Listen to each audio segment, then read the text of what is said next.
Hello, my name is Alethea, and welcome to my One Chunk Ironman series.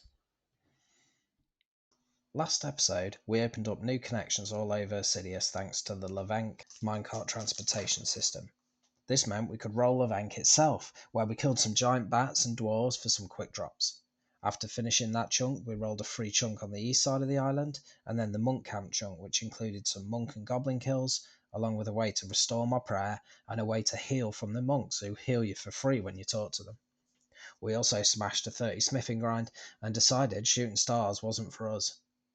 So without further ado, let's roll our next chunk. So, now that we've actually decided that we're not going to include shooting stars in our chunk tasks, we have now completed everything that we need to do within our chunks. So, we've opened up a new chunk, which is number 19. Now, this is a free chunk because we've done all the sand crab spawns, and this is just an island of sand crabs. I hope I don't roll this because I actually can't get there because I don't have 10,000 GP right now. So I'd have to try and get 10,000 GP to get there and explore.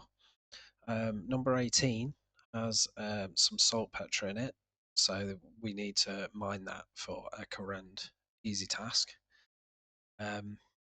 So that is all the unlocks we have. So it's now time to roll a chunk. So I'm not really sure what I want, to be fair, so let's just see what we get. Here we go.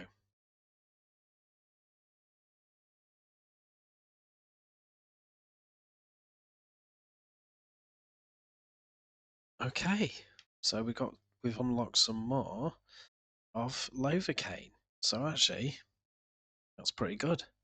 We've got some combat here, so we've got some black weapon, black armor. We can cast Wind Strike. Got some best in slot stuff. Um, we've got to kill some Dark Warriors, Necromancers, zombies. Oh, and we can also get this cursed amulet of magic. So I'll have a look into that shortly. So this is quite interesting. Got some new enemies to do. Hopefully we'll be able to kill them. So we should get some nice levels here, combat levels again. Seems like a lot of our tasks right now are all combat based in Corrend. So we'll see how we get on.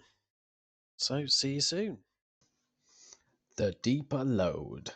A seemingly ordinary chunk home to a bank, a pub, a general store, and a handful of enemies. But appearances can be deceiving. Dark warriors, zombies, and necromancers all gather around a single dark crystal, turning every task into a battle against overwhelming odds. What should have been a straightforward grind quickly became a test of patience, planning, and survival. Because somewhere within this chunk, a single moment of distraction could cost Alethea everything. It only raises one question. Can Alethea overcome the deeper load? Or will this chunk take its toll? Good luck, Alethea. The skill tasks for this chunk are to wield a black weapon, which is a 1-128 black mace from Dark Warriors, to wear black armor, which is a 1 in 128 black med helm from Dark Warriors, and to cast Wind Strike, which needs magic level 1. There are 3 enemies within this chunk: Dark Warrior, Zombie, and Necromancer. The Dark Warrior drops sardines, steel maces, and steel med helms, as well as the black mace and black med helm, which are both best in slots. The Zombie drop Eye of Newt, iron mace, and a mithril arrow, with the bronze kite shield being the best in slot melee shield.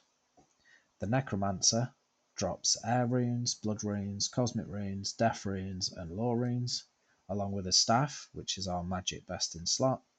It also drops fire talismans and water talismans, medium clue scrolls, and the cursed amulet of magic, which is a very interesting unique drop. Straight away, after about 4 kills, we managed to get our black mace, which is our best in slot melee. We then got 38 attack and 27 prayer. After getting 39 attack and 40 hit points, we got a frog token from our first Princess Frog event, I got myself level 21 and 22 cooking with the excess rat meat and rabbit meat that I had. Now let's go over to Arlathea Live as he tries to figure out how to deal with this chunk. Right, I've now completed the 100 Dark Warriors.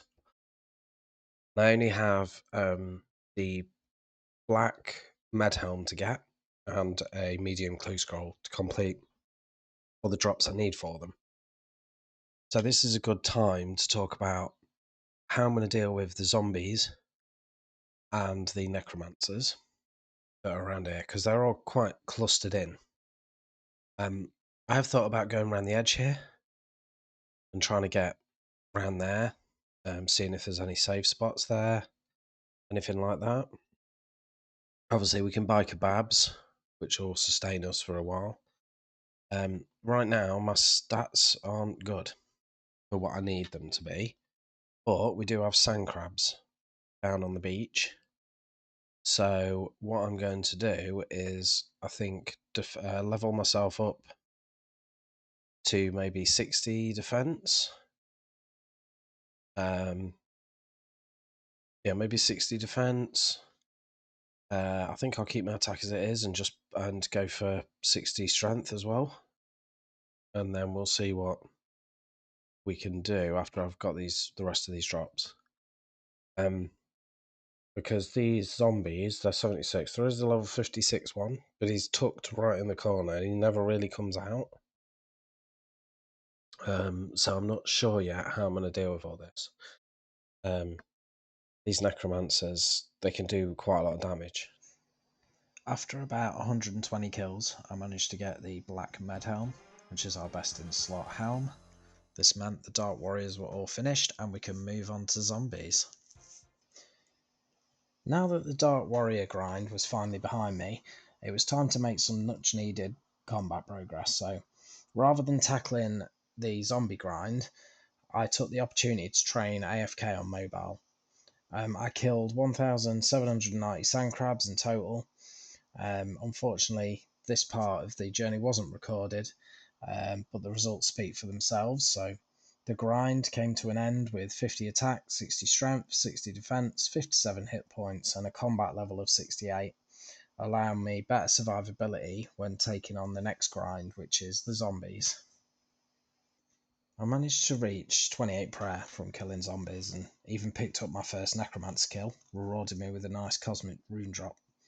But despite my upgraded stats, every kill was slow, dangerous, and just demanded my full attention. And then, in a single stupid moment, I let myself get distracted by something that happened IRL. And by the time I looked back at my screen, it was just already too late. I died, with a full inventory of food as well. So I just sat there, staring at my screen, completely stunned. So early into the account, and I just let it happen. I couldn't believe I'd lost my hardcore status like that, to be honest. The walk back to reclaim my place in the chunk, it felt kind of different, like the red helmet was gone, and I couldn't help but feel like I was making that journey with my tail firmly between my legs. So, I mean, there was no change in what happened. All I could do was pick myself up and just keep pushing forward. I decided to end the episode here, though. It just didn't feel right to brush past losing the hardcore status as if nothing had happened. Kind of deserved its own ending. A moment to say goodbye to the red helmet, even though it hasn't been that long since starting the account. So the hardcore journey may be over, but the one chunk journey is far from finished. There's still plenty left to unlock, countless grinds ahead, and I can't wait to see where the adventure takes us next. I'm also hoping to start doing some live streams as well in the near future, so if you'd like to follow the journey live, be part of the adventure as it unfolds, keep an eye out for more information soon. Until then, thank you so much for watching, and I'll see you all in the next episode.